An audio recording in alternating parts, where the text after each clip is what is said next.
Gameplay.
ओम नमो भगवते वासुदेवाय।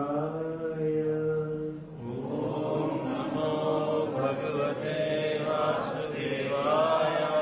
ओम नमो भगवते वासुदेवाय। ओम नमो भगवते वासुदेवाय। ओम नमो भगवते वासुदेवाय। ओम नमो भगवते वासुदेवाय। ओम अज्ञानतिमिरान्धस्य ज्ञानाञ्जनशलाकया चक्षुरुन्मिलितं येन तस्मै श्रीगुरुवे नमः। सच्चिदानन्दरूपाय विश्वोपत्यादिहेतवे तापत्रयविनाशाय श्रीकृष्णाय वयं नमः। हरे कृष्णा कृष्ण कृष्ण हरे हरे, हरे राम राम राम हरे हरे। श्री कृष्णचंद्र भगवान की जय। सर्वप्रथम आप सभी का स्वागत है श्री श्री राधा गोविंद जी के चरणों में। और हर सप्ताह की तरह आज भी हम लोग श्रीमद् भागवतम से कुछ सुनेंगे। एवरी सैटरडे यहाँ पर सुबह है मंगल आरती। बहुत सारे भक्त आते हैं अटेंड करने के लिए 4:30 बजे। और मंगल आरती के बाद कैंडल का फुल प्रोग्राम होता है। कुछ भक्त बैठ के जप करते हैं और इसके बाद भागवतम क्लास होती है। सुबह दर्शन आरती के बाद भागवतम क्लास होती है। तो आप सभी से विनती है कि आप लोग सैटरडे भी कभी सुबह भी टाइम निकाल के आ सकते हैं भगवान की दर्शन आरती में, भागवत क्लास में। और सुबह भी फीस्ट होता है, शाम को भी फीस्ट होता है और सुबह भी फीस्ट होता है। तो टाइमिंग के लिए आप लोग मंदिर के भक्तों से पूछ सकते हैं, कृष्णानंद प्रभु जी से, विष्णु प्रिया माता जी से आप लोग टाइम पूछ लीजिए और आप लोग कभी सुबह भी आने की कोशिश कीजिए।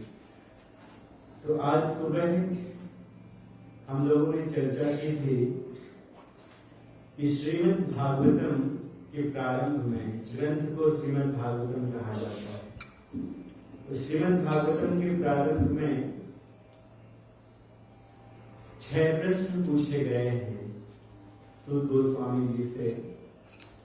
नैमिषारण्य में स्थित ऋषियों ने 6 प्रश्न पूछे हैं। तो उसमें से पहला प्रश्न है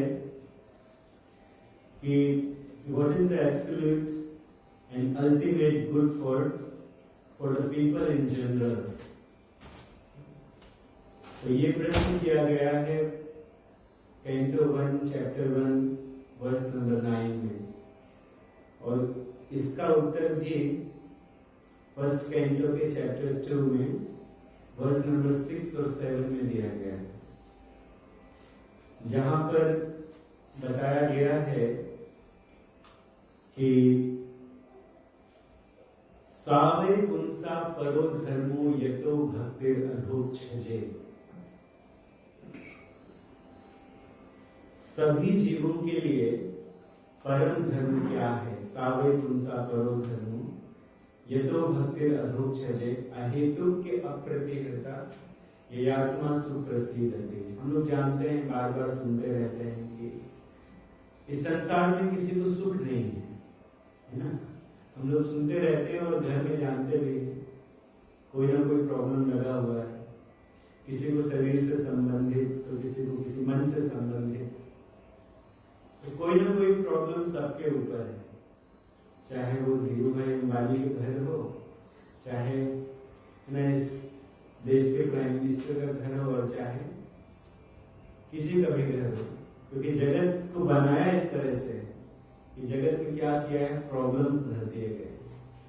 तो ऐसे समय में जब लोगों का हृदय प्रसन्न नहीं है, जीवन में आने वाले बहुत सारे प्रॉब्लम्स के कारण, तो कैसे शांति मिलेगी?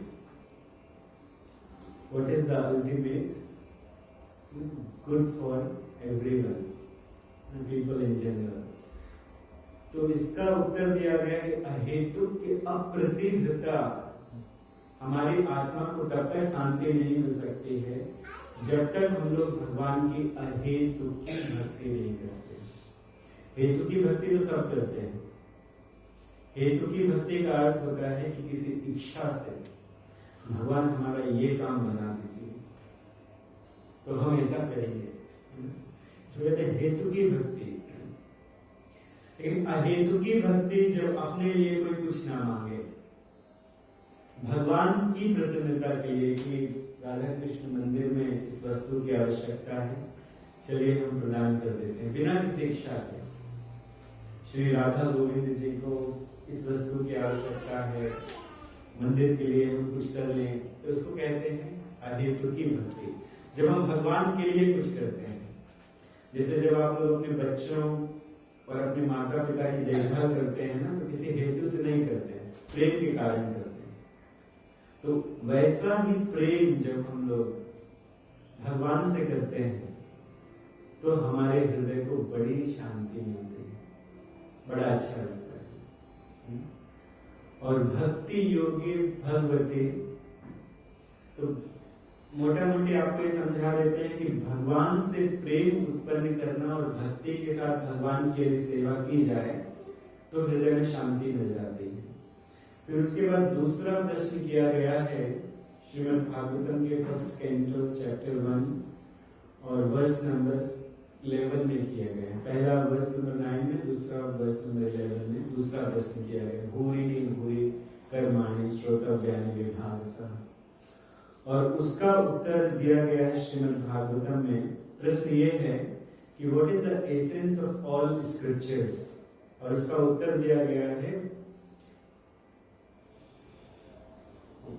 Chapter 1 canto 1 chapter 2 verse number 7 to 28 में, इसमें उसका उत्तर दिया गया है।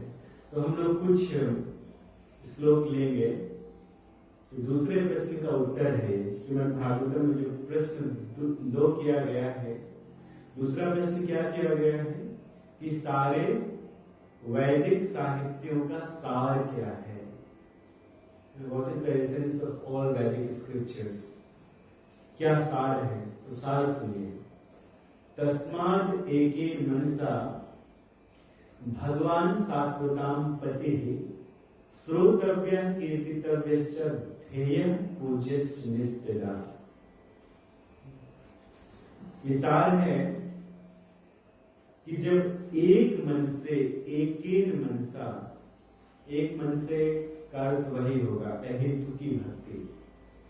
जब हम अपना माइंड सेट कर लेंगे कि हमको भगवान को खुश करना है, भगवान को प्रसन्न करना है, तो एक मन से भगवान, और कैसे भगवान को वो भी बताया गया, सात्वतां पति।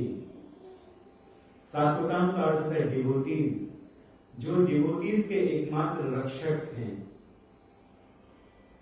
ऐसे भगवान का जब कोई श्रोतव्य कीर्तितव्यश्च और ध्येय पूज्यश्च नित्यदा, क्या क्या करता है उनके बारे में सुनता है।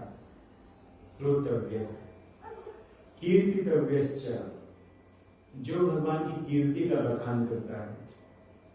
पूरी भगवत गीता सुनाने के बाद भगवान अर्जुन से ऐसा कहते हैं श्रीमद् भगवत गीता में कि यदि कोई इस ज्ञान का प्रचार करता है, दूसरों को बताता है, तो वो मेरे धाम में आएगा, इसमें कोई संशय नहीं है। और ये भी कहते हैं कि उससे प्रिय ना तो मुझे कोई हुआ है और ना आगे कोई होगा, है ना। इसका मतलब क्या है? चैतन्य महाप्रभु कहते हैं कि यारे देखो तारे कहो कृष्ण उपदेश। इसका मतलब ये सभी को प्रचार करना है, केवल जो इस व्यास आसन में बैठे उसको ही नहीं, सबको प्रचार करना है। भगवान के बारे में हम जितना जानते हैं उतना ही किसी दूसरे को बताना है और मंदिर लेकर आना। इसको क्या कहते हैं? कीर्तितव्यश्च, भगवान की कीर्ति का बखान करना, जितना हम जानते हैं उतना किसी दूसरे को बताएं और उसको बोले चलिए मंदिर भगवान का दर्शन करने के लिए। क्या करें मंदिर जाके? कीर्तितव्यश्च स्मर्तव्यश्च, जब भगवान को देखेंगे दर्शन करेंगे तो दर्शन करके क्या करेंगे? भगवान का स्मरण करेंगे। जब दर्शन करेंगे तभी तो स्मरण होगा, और मंदिर नहीं आएंगे तो दर्शन कैसे होगा? फिर स्मरण किसका करेंगे? इसलिए मंदिर आएंगे, भगवान को देखेंगे, भगवान का स्मरण करना है, स्मर्तव्यश्च पूज्यश्च, और क्या करना है? भगवान की पूजा करना है। कुछ पुजारी अंदर से पूजा करते हैं और भगवान को देखना, भगवान के मंदिर में झाड़ू लगाना, भगवान के कीर्तन में नाचना, भगवान का कीर्तन गाना, भगवान का कीर्तन सुनना, ये सब भगवान की पूजा है। तो चकार कहकर इन सब बातों को कह दिया गया है कि पूज्यश्च स्मर्तव्यश्च, और इस ये कब तक करना है? नित्यदा। नित्यदा का अर्थ होता है कि हमेशा करना है, नित्यदा, हमेशा करते रहना है। कोई पूछे कितने घंटे करें प्रभु जी एक दिन में, बताइए। 1 घंटे करें, 2 घंटे करें, 16 माला जब करना है 2 घंटे लगेंगे, कितनी देर करना है बताइए? ये सब जो आप बता रहे हैं करने के लिए, नित्यदा। नित्यदा का अर्थ होता है 24 घंटे। अरे प्रभु जी ये तो पॉसिबल नहीं, तो क्या हम मंदिर में बैठे रहेंगे दिन में?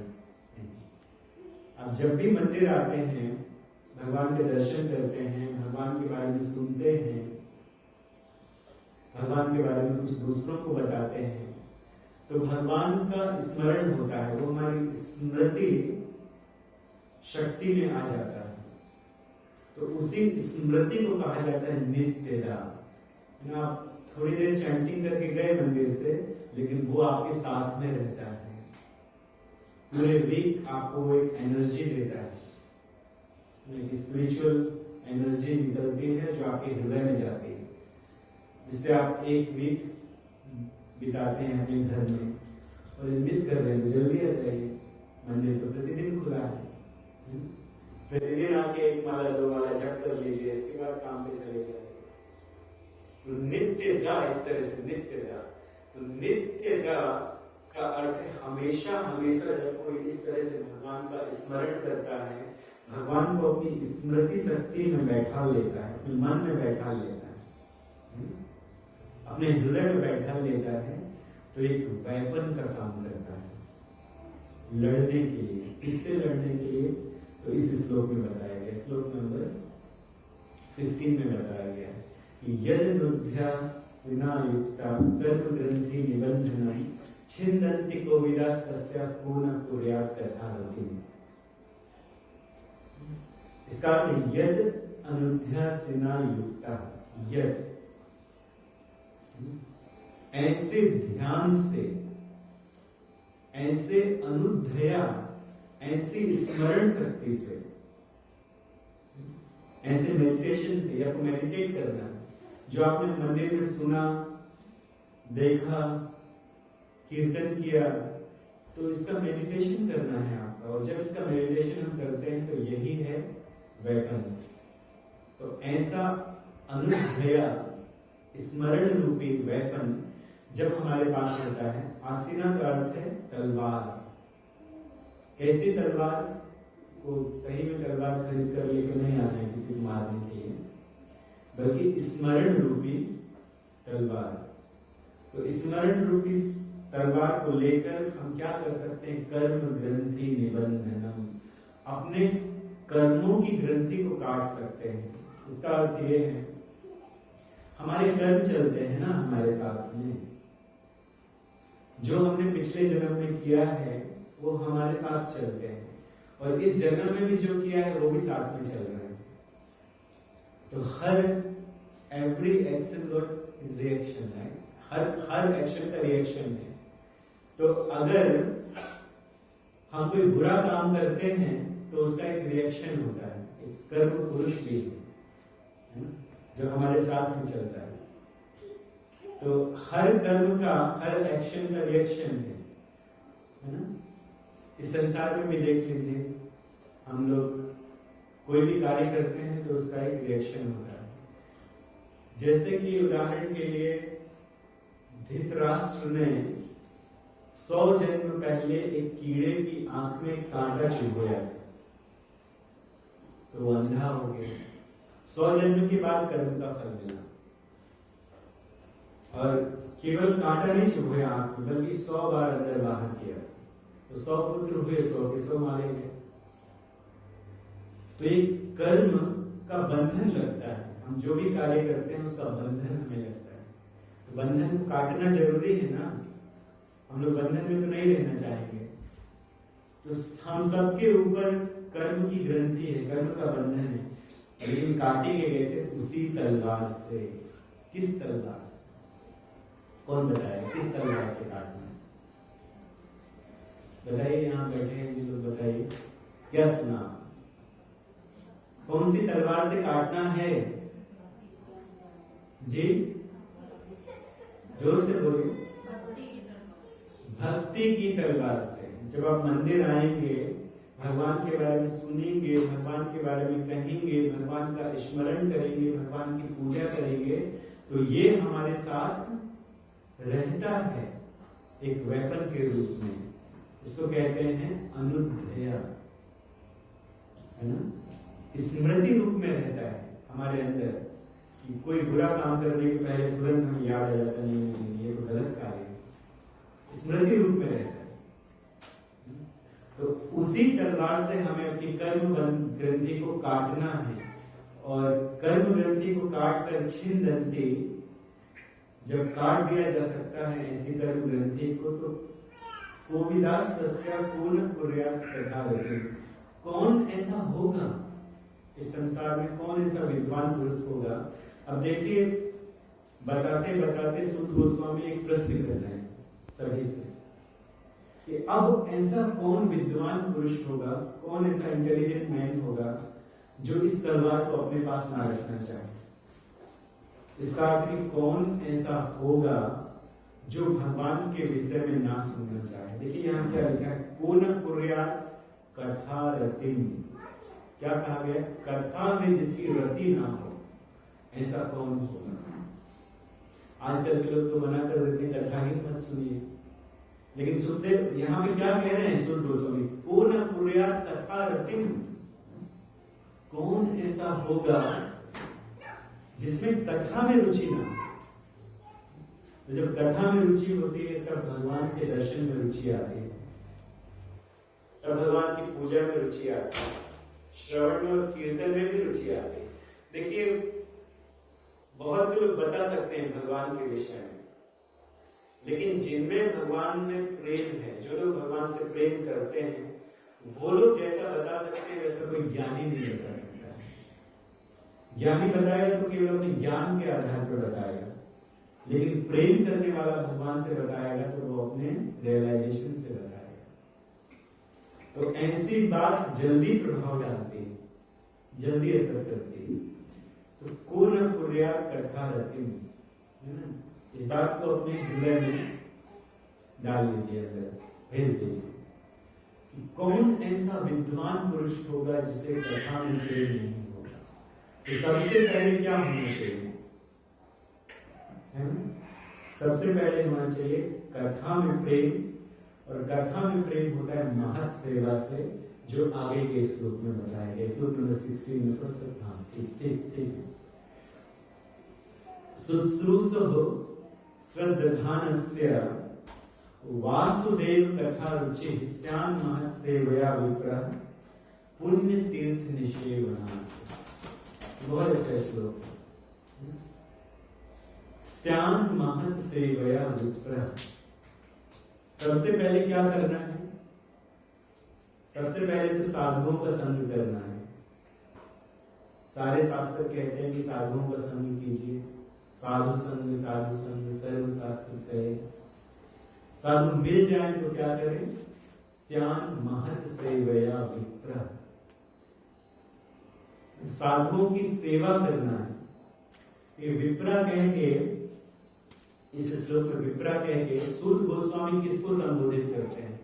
सूत गोस्वामी संबोधित करते हैं नैमिषारण्य में स्थित ऋषियों को। जिन ऋषियों ने प्रश्न किए थे तो उनके विषय में कहते हैं कि हे विप्र, सुनिए मैं बताता हूं क्या करना है, कैसे कथा में रुचि हो। स्यान महत सेवया, साधु पुरुषों की सेवा की जाए। और कैसे, क्यों की जाए साधु पुरुषों की, अरे क्यों ना की जाए? पुण्य तीर्थ निषेधना। साधु पुरुष ऐसे होते हैं जो तीर्थों को भी पावन कर देते हैं। जय श्री श्री राधा गोविंद जी की, सीताराम लक्ष्मण हनुमान की, गौर निताय की, श्री प्रभुपाद की। तो साधु पुरुष कैसे होते हैं? वो तीर्थ को भी पावन कर देते हैं, तीर्थों को भी पावन करते हैं। जैसे आप लोग जाते हैं गंगा स्नान करने के लिए, आप लोग हरिद्वार इत्यादि जाते हैं, वृंदावन जाते हैं, यमुना स्नान करते हैं, अयोध्या जाते हैं तो सरयू नदी में स्नान करते हैं, अलग अलग नदियों में, पवित्र नदियों में स्नान करते हैं। तो कभी कभी कुछ लोग प्रश्न करते हैं, जब पापी लोग गंगा में नहाएंगे, पवित्र नदियों में नहाएंगे और अपने पापों को गंगा में धो देंगे, तो गंगा कैसे पवित्र होगी? पुण्य तीर्थ निषेध। साधुओं को पुण्य तीर्थ कहा जाता है। जब साधु तीर्थ स्थान में जाते हैं, तीर्थ स्थान का सेवन करते हैं, तो तीर्थ स्थान भी पवित्र हो जाते हैं।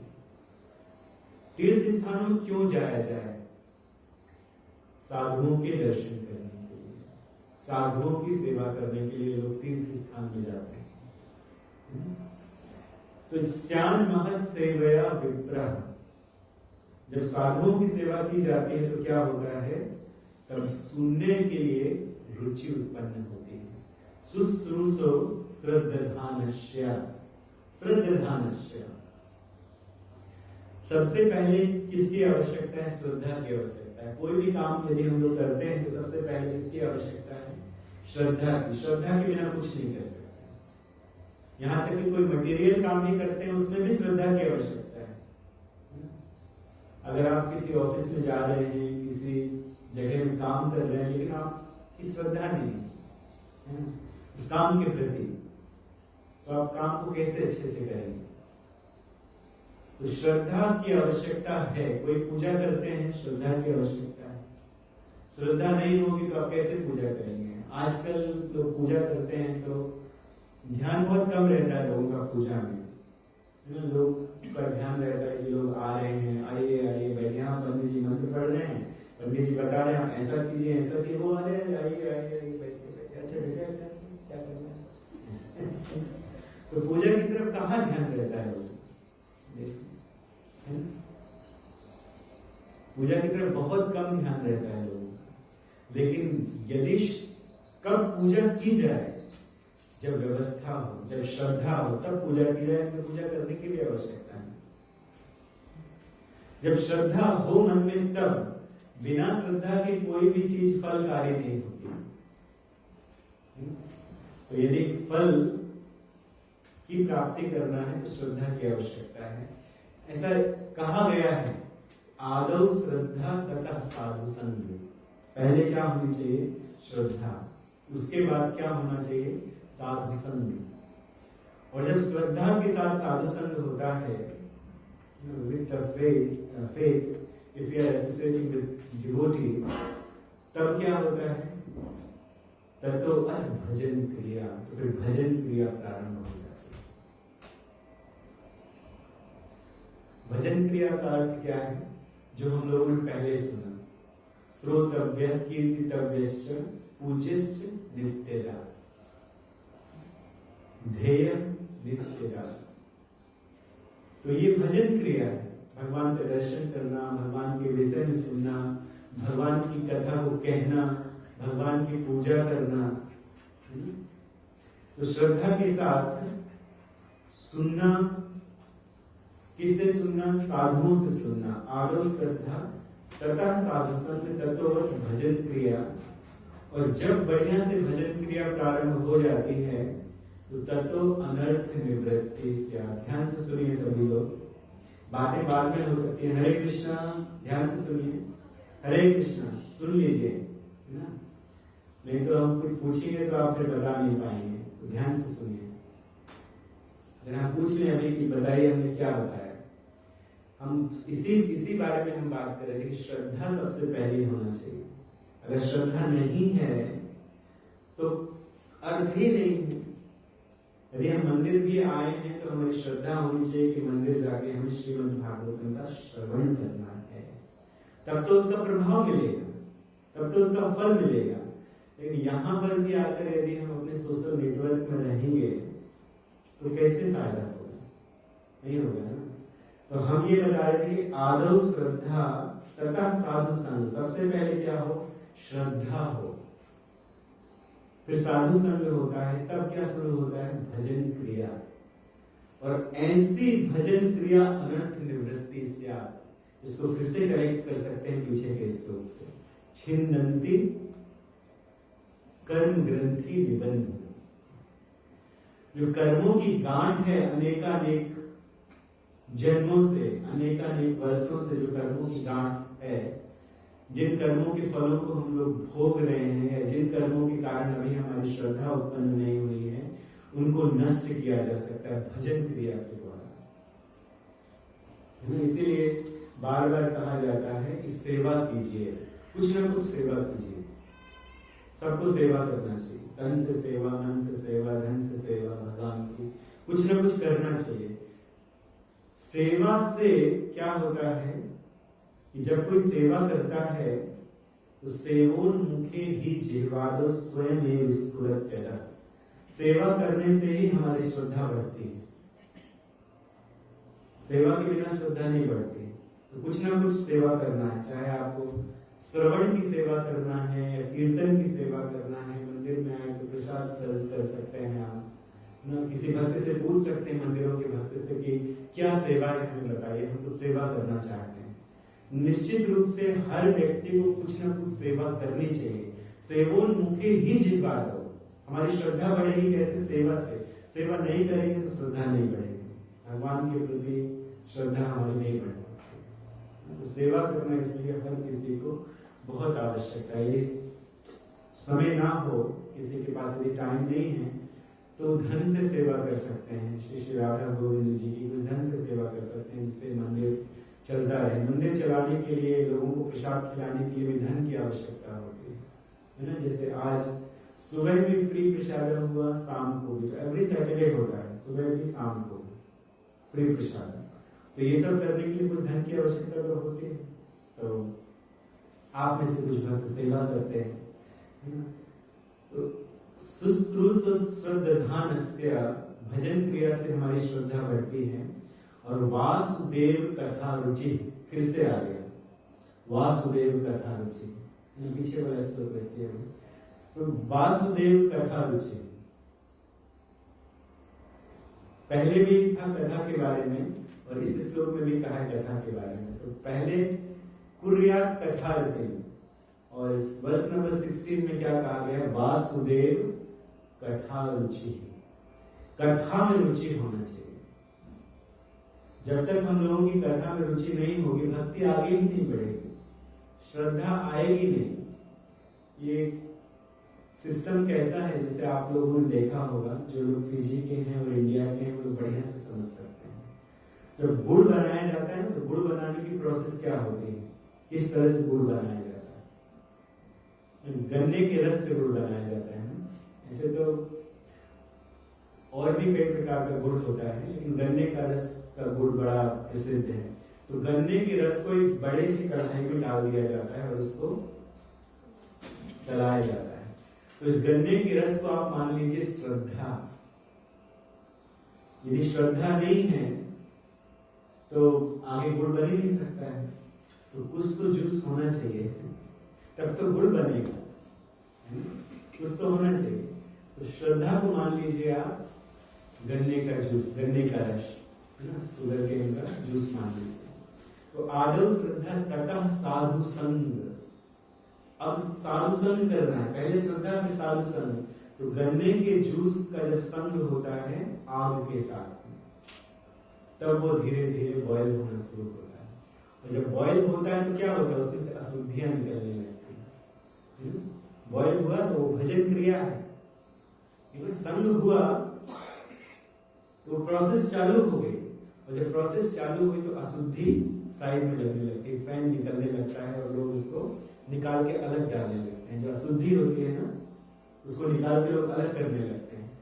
तो आदौ श्रद्धा तथा साधु संग तत्व भजन क्रिया तत्व अनर्थ निवृत्ति से आद। वो जो अशुद्धि निकल रही है वो अनर्थ निवृत्ति से आद।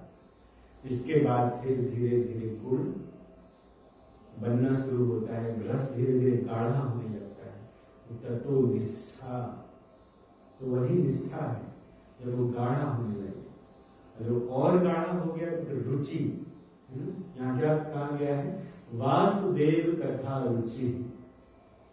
तो जब श्रद्धा के साथ भगवान की कथा को सुना जाता है, शुश्रूषो श्रद्धानस्य, किसकी कथा को सुनना है वो भी बताया गया है। देखिए श्रीमद् भागवतम में, अपने मन से तो हम कुछ बता नहीं रहे हैं, शास्त्र में लिखा गया वासुदेव कथा रुचि। रुचि किसमें रखना है, वासुदेव की कथा में, भगवान श्री कृष्ण की शुद्ध कथा में रुचि होना चाहिए। कथा ही सुनना है, कथा ही सुनना है और कुछ नहीं सुनना है, कथा ही सुनना है। और भगवान के भक्तों की सेवा के द्वारा जब इस तरह से कथा सुनी जाती है तब सुनिए क्या होता है। आगे वाला श्लोक हमारे पीछे दोहराइए, बहुत अच्छा श्लोक है। तो पहले हम कहेंगे, उसके बाद फिर आप इसे दोहराइए। शृण्वतां स्वकथः कृष्णः पुण्यश्रवण कीर्तनः हृदयन्तः स्थो ह्य भद्राणि विधुनोति सुहृत्सताम्। शृण्वतां स्वकथः कृष्णः पुण्य श्रवण कीर्तन। तो जब भगवान की कथा को सुना जाता है रुचि लेकर, निष्ठा के साथ, पहले श्रद्धा फिर निष्ठा फिर रुचि के साथ में सुना जाता है। ये रुचि श्रद्धा का बहुत आगे की स्टेप है। श्रद्धा बहुत प्रारंभिक वस्तु है, लेकिन रुचि मतलब जो उसके बिना रहा न जाए। सैटरडे हुआ तो चलो दौड़ के चलते हैं मंदिर और पहले आके बैठते हैं कथा के पहले ना। हम लोग प्रसाद में तो रुचि होती है सबको, भगवान ने पेट दिया है तो रुचि रहेगी। जीवा भी दी है भगवान ने, पेट भी दिया है, मुख दिया है, तो स्वाभाविक रुचि रहती है प्रसाद के लिए। लेकिन धीरे धीरे जब रुचि बढ़ जाती है कथा के लिए, जब कोई ये सोचता है नहीं हम 6 बजे से पहले मंदिर पहुंचना है, 5:30 बजे मंदिर पहुंचना है क्योंकि कीर्तन शुरू हो जाता है, पहले कीर्तन में भाग लेंगे, कीर्तन से हमारा मन शुद्ध होगा, उसके बाद कथा सुनेंगे। तो शृण्वतां स्वकथा कृष्ण।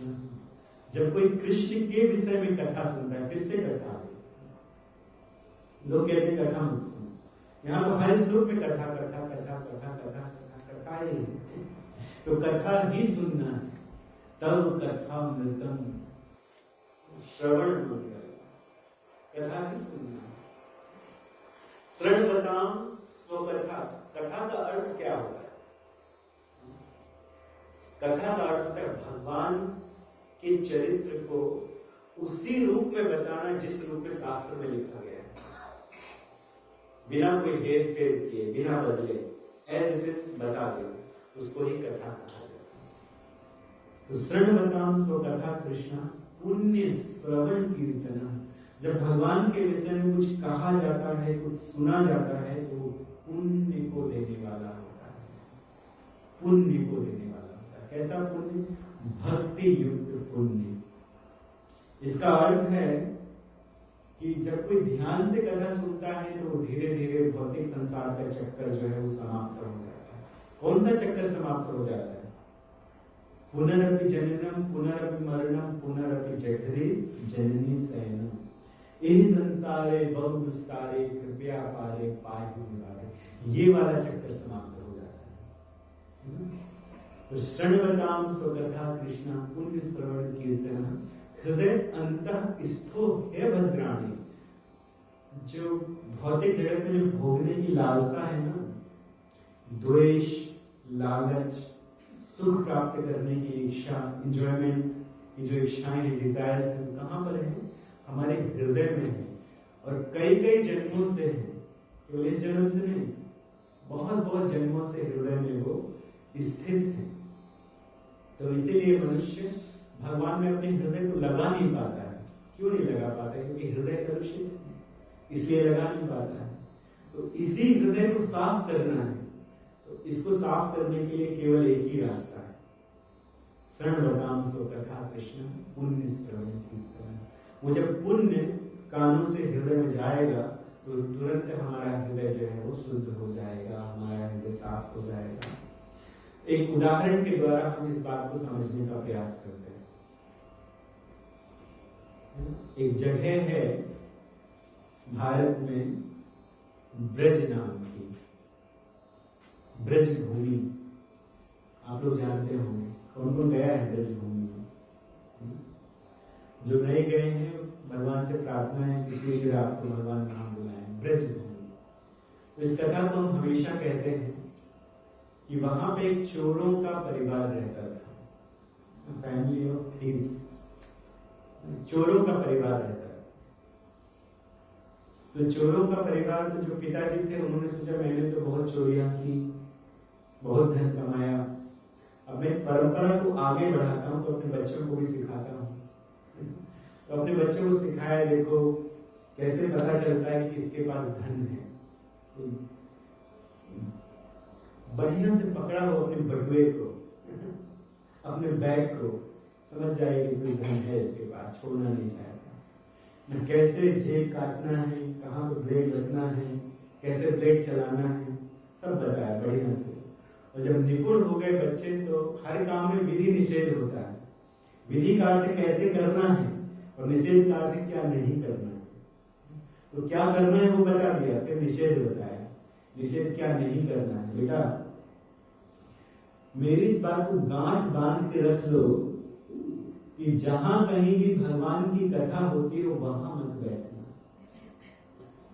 जहां भी भगवान की कथा होती होगी वहां बैठ जाओ तो सारा धंधा चौपट हो जाए। सब जगह बैठो, लेकिन जहां कथा हो रही भाग लो, वहां मत बैठना, नहीं तो हमारा धंधा चलेगा नहीं। तो विधि भी बता दी और निषेध भी बता दिया।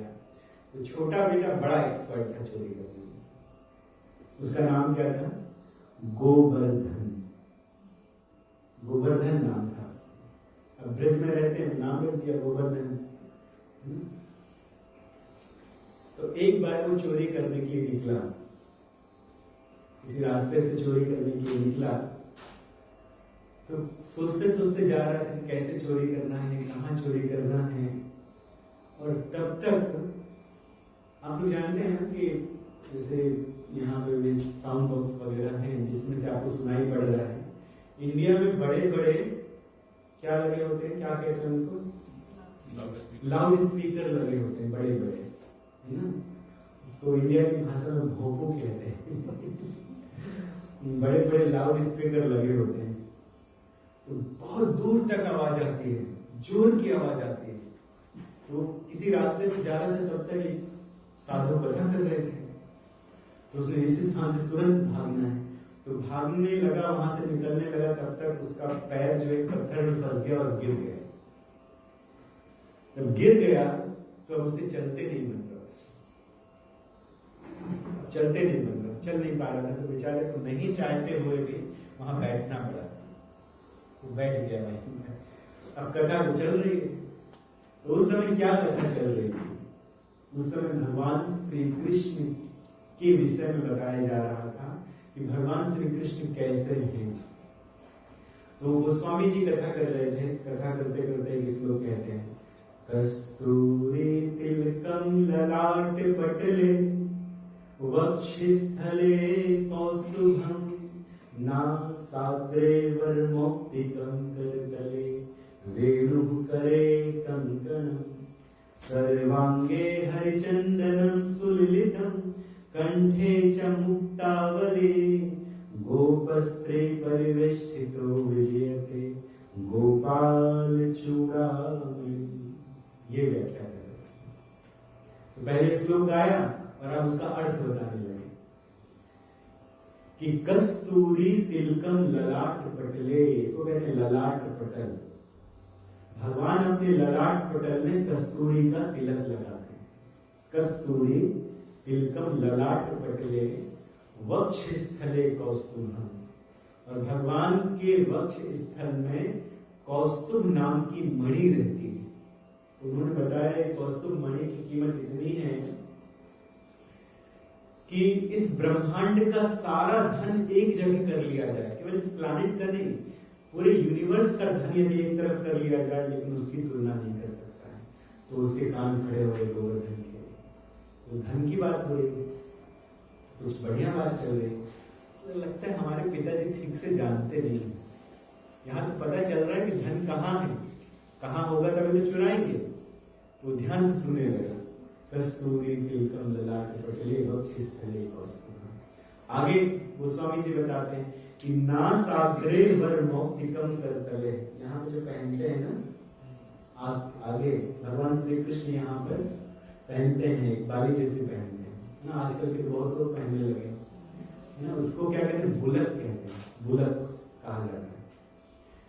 तो नासाग्रे वर मौक्तिकम, वो ऐसा मोती है ना कि उसकी कीमत भी पूरे ब्रह्मांड के धन को एकाग्र करके, और उसकी कीमत की तुलना नहीं की जा सकती है। ये भी अच्छी बात है, एक ही जगह दो प्रकार का धन है, उसने सोचा, गोवर्धन ने सोचा।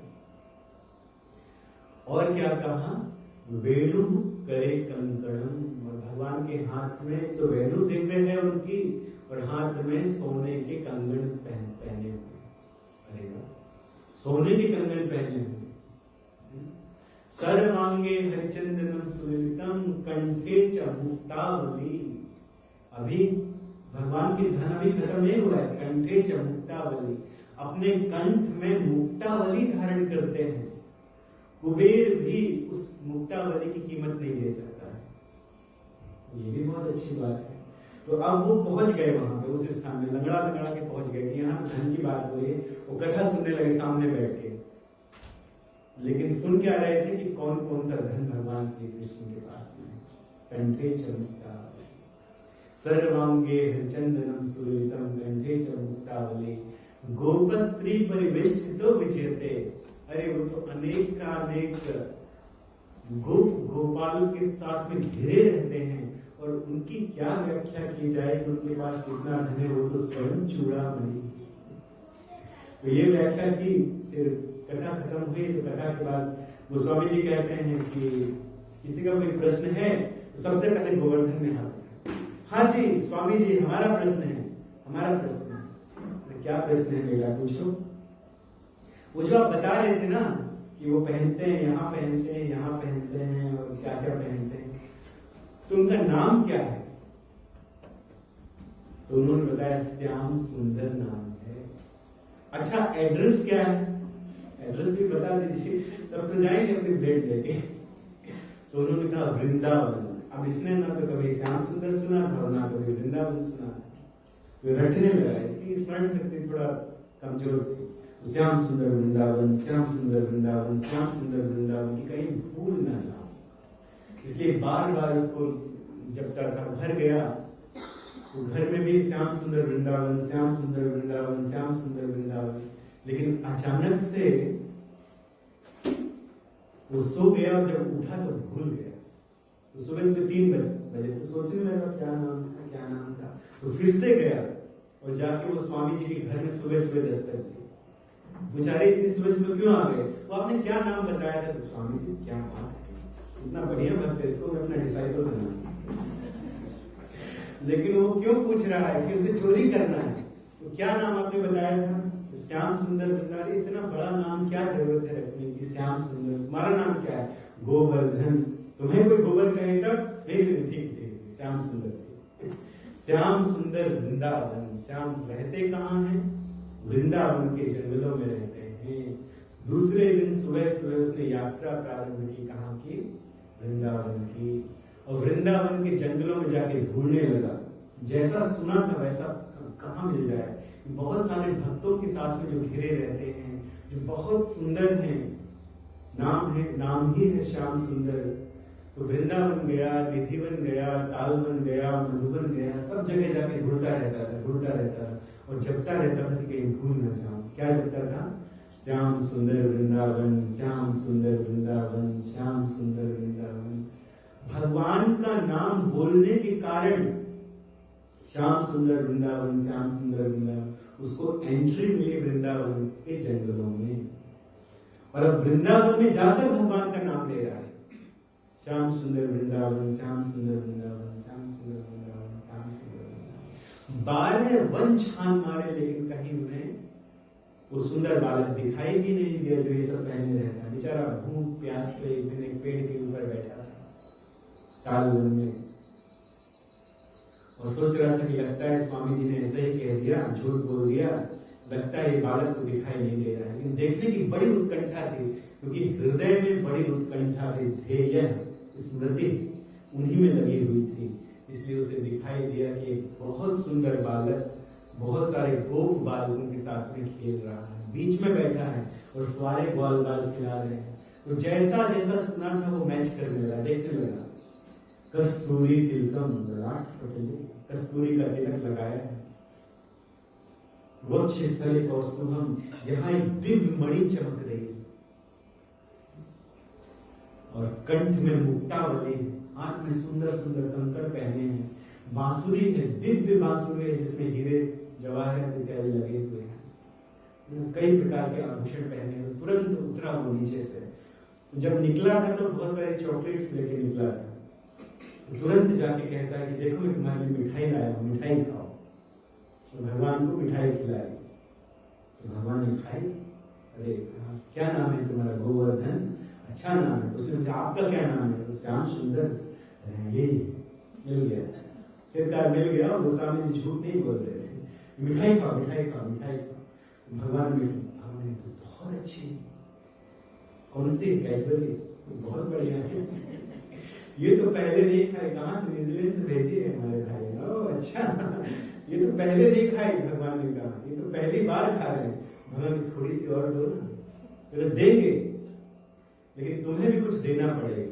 क्या? वो गले में जो मुक्तावली पहने हो ना, वो दे दो, फिर हम ये चॉकलेट दे देंगे। भगवान ने कहा तुम खुद उतार लो, क्योंकि ये तो मैया ने पहनाई है, मैं तो नहीं उतार सकता। तो उसने मुक्तावली उतार ली और एक चॉकलेट दे दी। भगवान ने खाई। भगवान ने कहा और चाहिए? कहा आप तो चूड़ा मणि देना पड़ेगी, आप जो कौस्तुभ मणि है ये कौस्तुभ मणि देना पड़ेगी। भगवान का ये भी ले लो, और मिठाई खिलाओ, एक कंकण देना पड़ेगी। ऐसे करके सारे भगवान के आभूषण उतार लिए। तो पहले श्याम सुंदर कहने से उसका मन कुछ पवित्र हुआ, वृंदावन में प्रवेश मिला। वृंदावन के जंगलों में घूम के श्याम सुंदर वृंदावन, श्याम सुंदर वृंदावन कहने का क्या सौभाग्य प्राप्त हुआ कि भगवान दिखाई दिए। अब भगवान को तो देखा, साथ में भगवान का स्पर्श भी किया, भगवान के आभूषणों का स्पर्श किया जो भगवान से अभिन्न है। और इस तरह से क्या हो गया, उसका हृदय पूरी तरह से शुद्ध हो गया। तो अब वो कहता है कि अरे श्याम सुंदर, आप ये पहन के बड़े अच्छे लगते थे, और हमने उतार दिया और उतना मजा नहीं आ रहा है। भगवान तो पहना दो।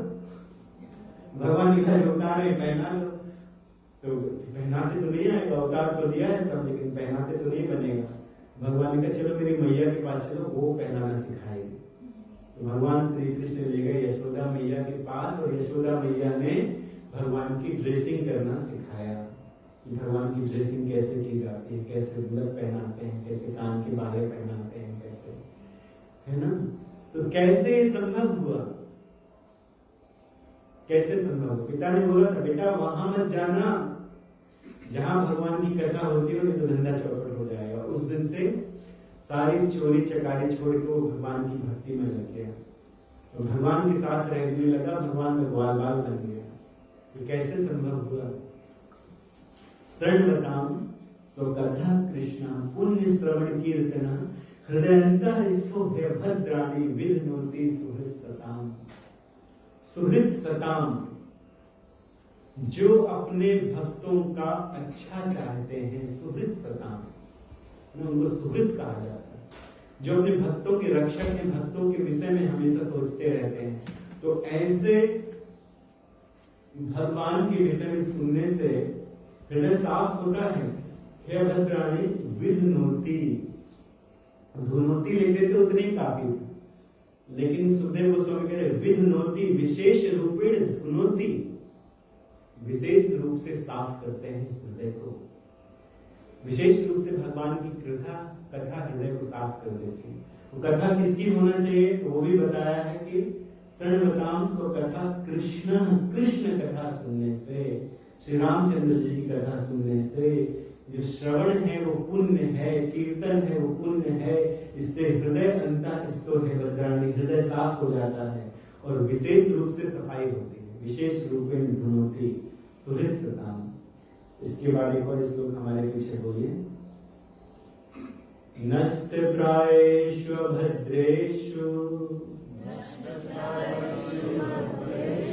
नित्यं भागवत सेवया भगवती उत्तम श्लोके भक्तिर्भवति नैष्ठिकी।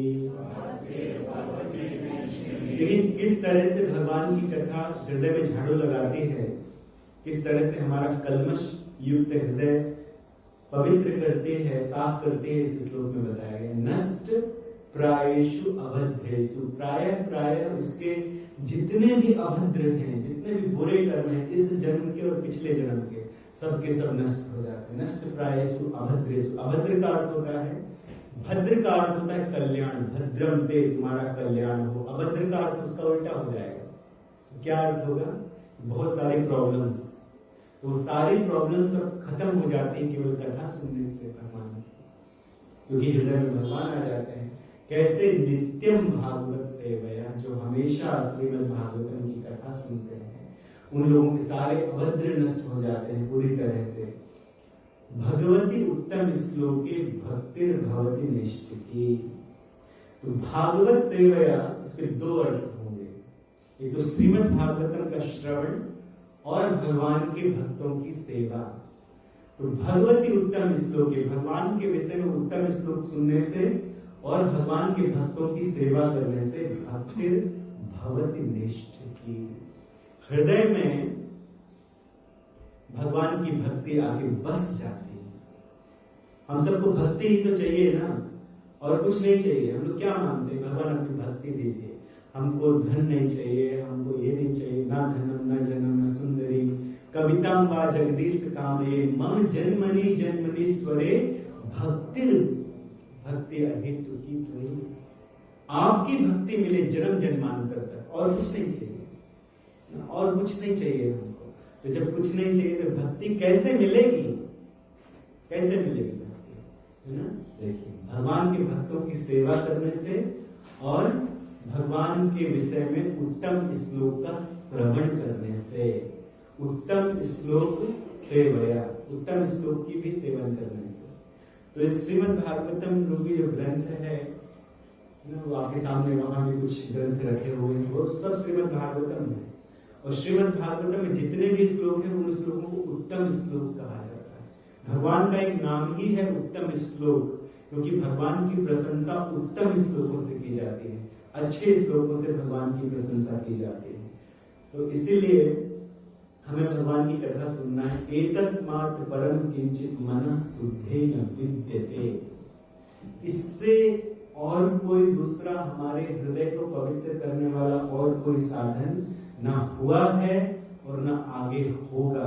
जन्मांतरे भवेत् पुण्यम तदा भागवतम लभेत्। जन्मांतरे भवेत् पुण्यम, जब बहुत बहुत जन्मों का सौभाग्य हमारे जीवन में प्रकट होता है, बहुत बहुत जन्मों का जब पुण्य आता है हमारे जीवन में, तब हम लोगों को श्रीमद् भागवतम लभेत्, तब हम लोगों को श्रीमद् भागवतम की कथा सुनने के लिए प्राप्त होती है, शुद्ध कथा सुनने के लिए मिलती है, अन्यथा नहीं मिलती। तो आज की कथा का सार यही है कि हमें भगवान की कथा सुनना है, शुद्ध कथा का श्रवण करना है, और श्रवण करके अपने हृदय में भक्ति को बैठा लेना है। और भक्ति के साथ भगवान के भक्तों की और भगवान की सेवा करना है। तो सेवा करने के लिए हमें ललायत होना होगा, और जब हम इस प्रकार से सेवा करेंगे तो भगवान इस सेवा से प्रसन्न हो जाएंगे, और प्रसन्न होंगे जिन वस्तुओं की आपको आवश्यकता है वो सारी की सारी वस्तुएं भी मिल जाएंगी। भगवान की कथा सुनने का क्या गुण है? इन लोके वरान भुक्त्वा वैकुंठ फलदायक। भगवान से मांगने की आवश्यकता नहीं है, क्योंकि हृदय में बैठे हैं, सब जानते हैं। तो भक्ति करने से इस संसार की जितनी झंझट है वो भी मिलती है ना, धन इत्यादि सब कुछ मिल जाता है अपने आप। जिन वस्तुओं की आवश्यकता है वो सब प्राप्त हो जाती है अपने आप, लेकिन उसके साथ साथ वैकुंठ फलदायकम, वैकुंठ फल की प्राप्ति भी होती है। वैकुंठ का अर्थ क्या है? कौन बताएगा? करण, वैकुंठ का अर्थ क्या है? What is the meaning of Vaikuntha? Vaikuntha क्या अर्थ है वैकुंठ?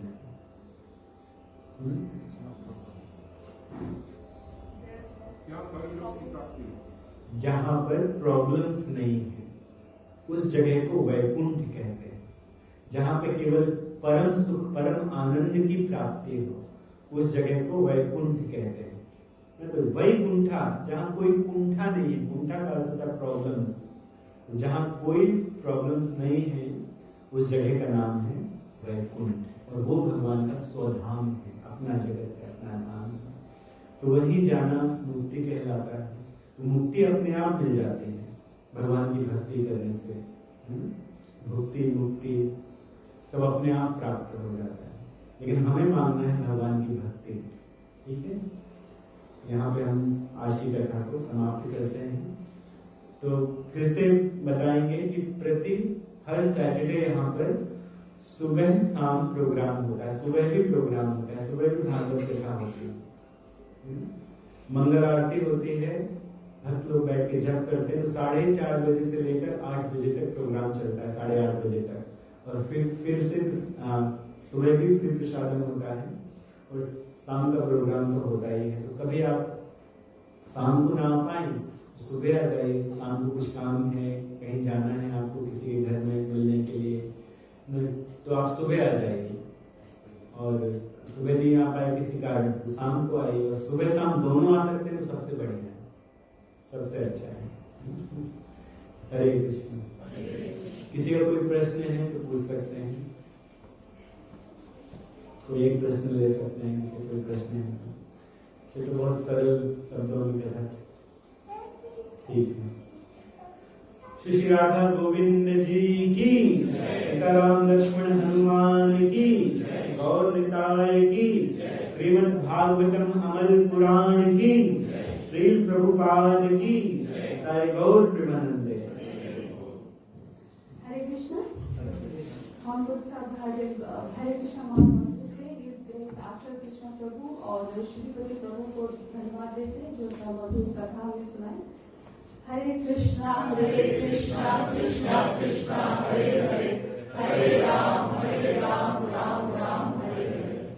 और आज हमारे बीच में विद्वान यादव अपना दूसरा जन्मदिन अपने माता पिता के साथ मना रहे हैं, मिस्टर एंड मिसेस अभिलेख यादव, और उनके साथ उनके दादा दादी भी है जिन्होंने ये स्पॉन्सर किया है, mister and Mrs Vijay Singh Yadav. और आरती के बाद यहाँ पे केक सेरेमनी भी होगा। दूसरे स्पॉन्सर हमारे हैं महेंद्र राठौड़ एंड फैमिली, और तीसरा स्पॉन्सर है परवीन एंड जया चंदूलाल पटेल। इन सबको हम लोग हरे कृष्णा महामंत्र से इनको तालियों के साथ सम्मानित करते हैं। हरे कृष्णा कृष्णा कृष्णा हरे हरे, हरे राम राम राम हरे हरे। अगले शनिवार को यहाँ पे 23 को गीता जयंती का उत्सव होगा। यहाँ पे पूरा 700 श्लोक का मतलब गायन होगा। तो आप लोग प्लीज जरूर आइए, अपने फैमिली और फ्रेंड्स को भी बताइए। और अगर किसी को एक चैप्टर स्पॉन्सर करना है तो $108 है। आप सुनैना राधाप्रिया माता जी से संपर्क कर सकते हो। और दूसरा प्रोग्राम हमारा है इस साल का मतलब लास्ट ही प्रोग्राम होगा 31st मिडनाइट प्रोग्राम यहाँ पे बहुत बड़े से मनाया जाएगा। मिडनाइट में आरती होगी और उसके बाद वृंदावन की खिचड़ी होगी। उससे पहले बहुत सारे गेम्स होंगे, ड्रामास होंगे, कीर्तन भी होगा। अगर आप लोगों को कोई भी सेवा में भाग लेना है, अगर पार्ट लेना है, तो आप प्लीज माता जी से संपर्क कर सकते हैं, सुनैना माता जी से। और आज की आरती श्रीपति प्रभु द्वारा होगी, प्रबल प्रभु जी है, ठीक है। ओके, हरे कृष्णा। तो आप लोग अगले सैटरडे जल्दी आइए। कितने बजे से प्रोग्राम है सैटरडे का? नेक्स्ट सैटरडे का 4 बजे से। 4 बजे से गीता पारायण होगा, पूरी गीता का पारायण होगा, है ना। बहुत समय नहीं लगता है, 2-3 घंटे में हो जाता है। तो आप लोग कोशिश कीजिए शुरू से आने के लिए। एक ऐसा सौभाग्य कहाँ मिलता है कि पूरी गीता सुनने का अवसर मिले।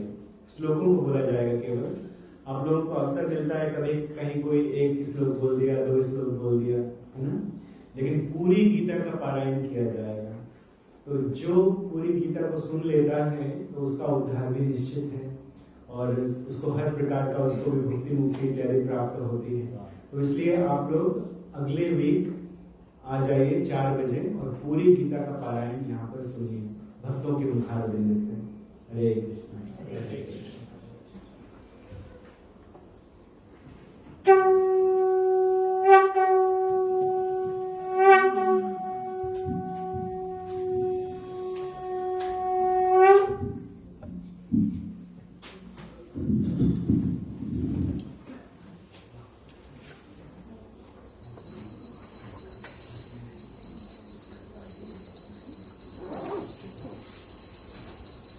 श्री राधा गोविंद जी भगवान की, श्री गौरनिताय की, रामचंद्र हनुमान जी की, श्री लक्ष्मी गोपाल की, गोपाल की। हरि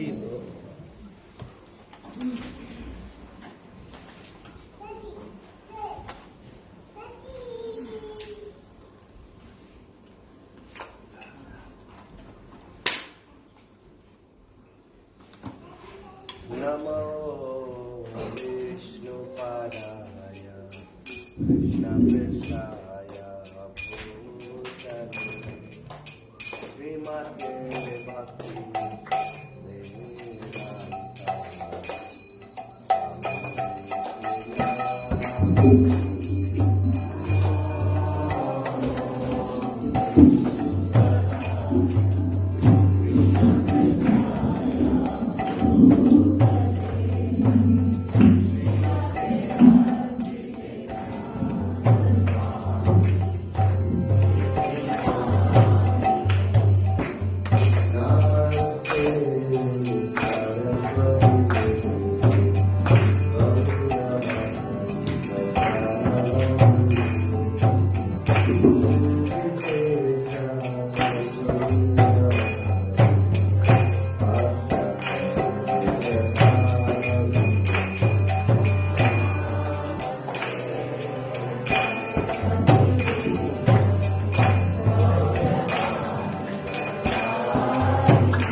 Hare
परिवर्तनाचार्य संवत्सर Shri Shrimad His Divine Grace Abhay Charanar Bhaktivedanta Swami Prabhupada Maharaj ki Savior the whole world Jagat Guru Srila Prabhupada Maharaj ki Jai Nityalila Pravishti Jai Vishnupad Pramhans Parivarkacharya Shrotatsar Sri Srimad Srila Bhakti Siddhanta Saraswati Thakur Ji Maharaj ki Sri Sri Gaur Kishore Das Baba Ji Maharaj ki Sri Satchidanand Bhakti Vinod Thakur Ji Maharaj ki Sri Sri Jagannath Das Baba Ji Maharaj ki Namacharya Sri Haridas Thakur ki Sat Goswami Bhakta Vrindi ki Jai Sri Krishna Chaitanya Prabhu Nityananda Sri Advaita Gadadhar Srivasadi Sri Gaur Bhakta Vrindi ki Sri Sri Gaur Nitai ki Sri Sri Radha Govind Ji ki Sri Sri Laddu Gopal Ji ki Sri Sri Ram Lakshman Sita Hanuman Ji Maharaj ki Sri Sri Radha Shyam Sundar Gop Gopinath Sri Sri Radha Kund Shyam Kund Giri Govardhan ki Mathura Vrindavan Dham ki Mayapur Navdeep Dham ki Sri Sri Jagannath Puri Dham ki Jagannath Baladev Subhadra Maharani ki Ganga Mai Jamuna Mai ki Vrinde Devi Tulsi Maharani ki Harinam Sankirtan ki Transcendental Book Distribution ki Giriraj Maharaj ki Rath Yatra Maha Mahotsav ki Samit Gaur Bhakta Vrind ki Nitai Gaur Hari Premanande. All glories to the Samadi Holy. All glories to the Samadi Holy. All glories to the Samadi Holy. All glories, all glories. All glories to Sri Guru Guranga. All glories to Yashna Prabhupada. Hare Krishna.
Shri Prabhupada की जय।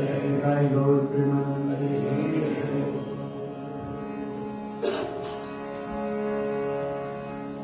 Hare Krishna. Just like 5 more minutes. If I can get Ivan and his family to come up and we'll celebrate his birthday.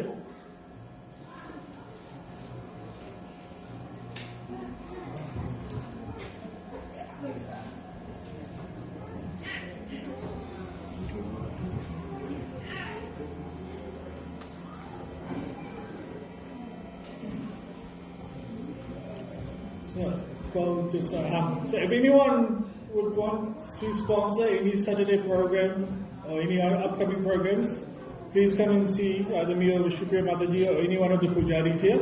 As you can see, Divan is also celebrating his birthday today, so we are also celebrating with him. So if you wish to celebrate anyone's birthday or any other special day in your family at the temple, you're most welcome. So cut the cake and we'll sing Hare Krishna. So we'll sing Hare Krishna birthday, led by Vrindavan Karan. Hare Krishna to you, Hare Krishna to you, Hare Krishna dear Divan, Hare Krishna to you, Hare Krishna to you, Hare Krishna to you, Hare Krishna dear Divan, Hare Krishna to you, Hare Krishna, Krishna Krishna, Hare Hare, Hare Rama, Rama Rama, Hare Hare. May Shri Radha Govind ji always bless you in the future and stay happy as he always is. Hare Krishna. So once again, thank you everyone for coming to tonight's program. Hope to see you next week for the Gita Jayanti, starting at 4 o'clock. So please, everyone come in time. As Prabhuji said, take part with us. It will be up on the screen, so slokas, so you can recite along with us. Hare Krishna. We'll go downstairs to Honor Prasad now.